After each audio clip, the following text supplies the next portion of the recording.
안녕하세요. 음악과 미술 작품으로 성경을 이해하는 유튜브 채널 바이블 아츠입니다. 이번 시간에는 그리스도교 이미지의 특징과 같이 도식과 이해 과정을 살펴보겠습니다. 그리스도교 이미지의 특징과 가치인데요. 가장 뛰어난 직관적인 예술인 미술을 사용한다는 점이고요. 최고의 원초적 직관적인 소통 방식으로 또 종교와 상호 교감, 보완할 수 있는 정신세계를 갖고 있고요. 구전된 이야기를 약속된 이미지로 소통한다는 성경과 동질성을 갖고 있고, 미를 추구하는 인간의 본성을 충족하고 시간, 공간, 세대를 초월한 예술이라는 점이죠. 말이나 글로 표현할 수 없는 영역을 표현할 수 있는데요. 상징과 암시, 신학적 통찰을 통한 성경의 가려진 의미, 함축된 의미를 이해할 수 있게 합니다. 전혀 경험해보지 못한 상황, 볼 수 없는 상황을 작가의 속고를 통해 보여주고 있고요. 작가가 추구한 이데아를 공유할 수 있습니다. 여기서 이데아의 어원은 보다 알다이고요. 사물을 보이는 자체가 아닌 통찰을 통해 파악된 순수하고 완전한 상태를 말하죠. 숙고함을 통해 궁극적으로 도달하는 선이고요. 사물의 본질적인 원형이라고 할 수 있고, 플라톤은 국가론에서 이데아를 추구하는 삶을 강조하고 있습니다. 또한 그리스도교 이미지는 예언과 예표를 통한 구약과 신약을 연결하고 있는데요. 성 아우구스티누스는 신약은 구약에 감추어져 있으며 구약은 신약에서 드러난다고 이야기했습니다. 이를 구현할 수 있는 것이 그리스도교 이미지죠. 신앙인의 영성을 고취하고 있는데요. 성경 읽기의 최종 단계인 하나님의 비밀스러운 메시지를 파악하는 것이고요. 두 가지 이상의 감각이 동시에 일어나 공감각으로 전달된 메시지로 영성을 고취할 수 있습니다. 교회와 서양 미술의 역사는 성화의 역사와 그 궤를 같이 하고 있습니다. 초기 그리스도교회에서 18세기 중반 신고전주의까지 서양 미술사를 주도하고 있고요. 당시 사회, 문화, 관습, 역사로 시간여행을 통한 폭넓은 지식을 습득할 수도 있죠. 그리고 수도자에 대한 교육과 성도에 대한 복음 전파의 수단으로 사용되고 있는데요. 성경 보급 이전이나 그 이후에 지금까지도 그림과 음악, 역할극으로 말씀 공부 및 이해, 전파에 사용되고 있죠. 신을 이해하려는 인간의 인식과 지식에 가장 큰 영향을 주는 시각적 체험을 사용하여 효과적이고 직관적인 방법으로 이해할 수 있게 하죠. 그래서 도미니코 스토어의 스토자의 자세는 진리를 관상하라, 그리고 행하라, 전하라로 되어 있습니다. 그리스도교 이미지의 도식과 이해 과정을 살펴보기로 하겠습니다. 우선 대상과 제작자와 감상자 셋으로 나눴죠.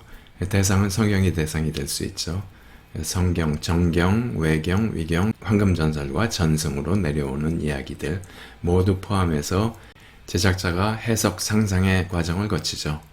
제작자 눈으로 보고 축자적인 해석을 하고 비유적 해석을 하고 영적 해석을 하고 이데아를 추구합니다. 다음에 암호화 과정인데요. 이 화가들은 보통 작품에 여러 가지를 숨겨놓죠. 그래서 구성 요소, 사실적으로 할 것인지, 상징을 쓸 것인지, 은유, 암시, 예형, 어떤 것을 사용할 것인지 암호화 과정을 거치죠. 도식하고 투사, 형상화하는 과정인데요. 그리고 조각하는 과정이라고 보시면 되죠. 이 과정에서 매체와 기술적인 한계가 있기 때문에 3차원을 2차원으로 그려야 되고요. 빛을 물감으로 표현해야 되고, 동적인 움직임을 정지된 순간으로 묘사해야 되고, 흐르는 시간을 순간 포착하듯이 그려야 되기 때문에 이런 여러 가지 기법을 쓸 수밖에 없는 거죠.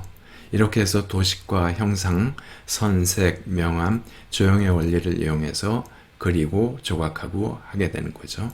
이렇게 만들어진 작품을 감상자는 감상을 하면서 뭔가 작품에서 뭔가를 파악하고 얻어야 되는데요. 이 과정에서 필요한 게 암호해독입니다. 과연 화가는 무엇을 말하려고 하는지, 무엇을 주장하는지에 대한 것을 정시, 착시, 상상력, 이해력, 심리적 반응, 언어적 전달 수단을 통해서 해독을 하게 되는 거죠. 이 해독 과정이 바로 감상 과정이라고 할 수 있는데요. 감상의 단계에서는 화면 구성, 의미 파악, 형식 기법, 세부 묘사 등을 파악하는 것이죠. 그럼 각각 화면 구성에서는 인물 사물의 배열, 구도, 근경, 준경, 원경을 어떻게 균형 잡히게 구성을 했나. 의미 파악에서는 주제, 직관, 상징, 비의, 함의, 예형을 통해서 의미를 파악하는 것이죠. 형식 기법에서는 재료, 양식, 기법, 분위기, 세부 묘사에서는 색채, 농담 분포와 성과면, 윤곽선 처리, 빛의 방향 등등을 파악하죠. 앞에서 봤던 그리스도의 이미지 도식과 해석에 미켈란젤로의 조각작품 하나를 적용해 보기로 하죠. 바이블 아츠는 보고 들으며 즐기는 성경을 추구합니다. 바이블 아츠가 여러분들께 도움이 되고 앞으로도 기대가 된다면 구독, 좋아요, 알람 설정 꾹 눌러주시고 댓글도 부탁드립니다. 여러분들의 관심은 제가 더 나은 콘텐츠를 제작하는데 큰 동기부여가 됩니다. 감사합니다. 여기는 대리석 채석장인데요. 여기서 조각할 수 있는 돌을 하나 이렇게 캐죠. 그래서 대리석 덩어리가 하나 있습니다. 미켈란젤로는 어려서부터 메디치가의 플라톤 아카데미에서 신플라톤주의로 무장되어 있기 때문에 플라톤 철학을 예술적으로 구현하게 됩니다. 예술은 물론 삶을 해석하는 기준에서도 인간의 삶의 근원이 절대자에서부터 흘러나왔으나 그로부터 점점 멀리 떨어지며 끊임없이 고뇌하는 존재로서 인간을 표현하고 있죠. 원래 미켈란젤로의 조각에 대한 개념은 대리석 돌덩어리에서 내가 생각하는 바를 꺼내낸다고 했습니다. 이렇게 금이 가고 돌멩이가 깨지죠. 바로 미켈란젤로가 조각하는 과정을 보여주고 있는데요.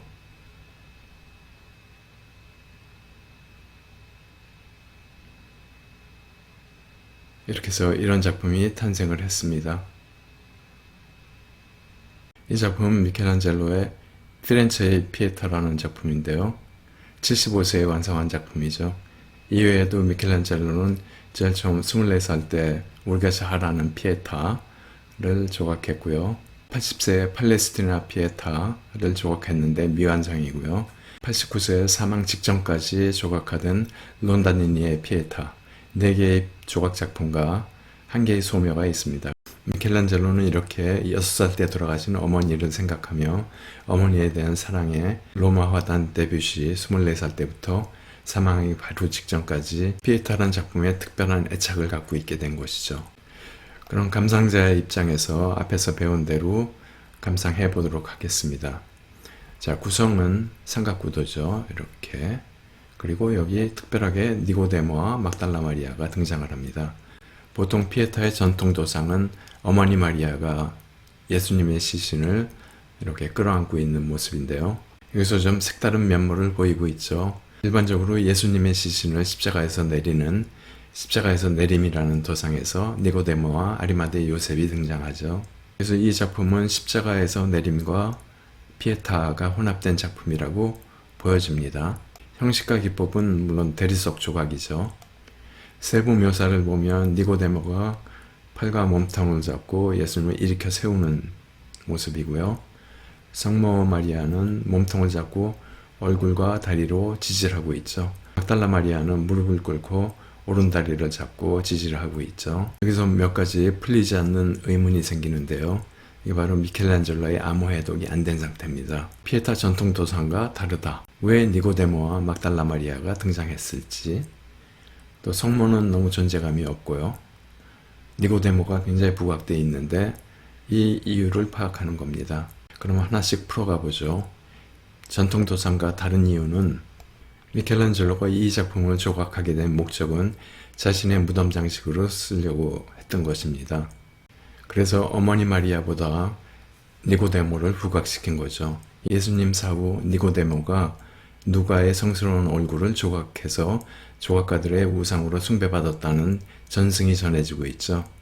이 전승에 따라 조각가인 자기 자신 대신 니고데모를 이렇게 높이 세움으로써 니고데모가 예수님 또 두 마리아를 보호하는 위치에 서 있게 해놓은 것이죠. 막달라 마리아가 등장한 이유는 삼각구도를 맞추면서 예수님의 오른팔 속에 들어갈 수 있는 것은 남자가 아니라 여인이죠. 추가로 작가가 이 작품에서 강조하는 점은 예수님을 사랑한 세 사람을 등장시켰고 그들이 비틀어지고 경직된 예수님의 몸을 온 힘을 다해 일으켜 세우려는 사랑과 도움이라는 예수님의 말씀을 교훈으로 남기고 있습니다. 이렇게 작가의 의도를 파악하여 그리스도 이미지를 해석함으로 대상을 더 넓고 깊이 접근하는 것이 바이블 아츠가 추구하는 바입니다. 지금까지 그리스도 이미지의 특징과 가치, 그리고 도식과 이해 과정을 살펴봤고요.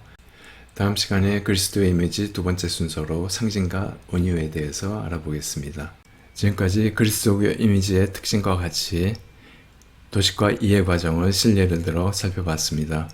다음 시간에 그리스도교 이미지의 상징과 은유로 이어지겠습니다. 감사합니다.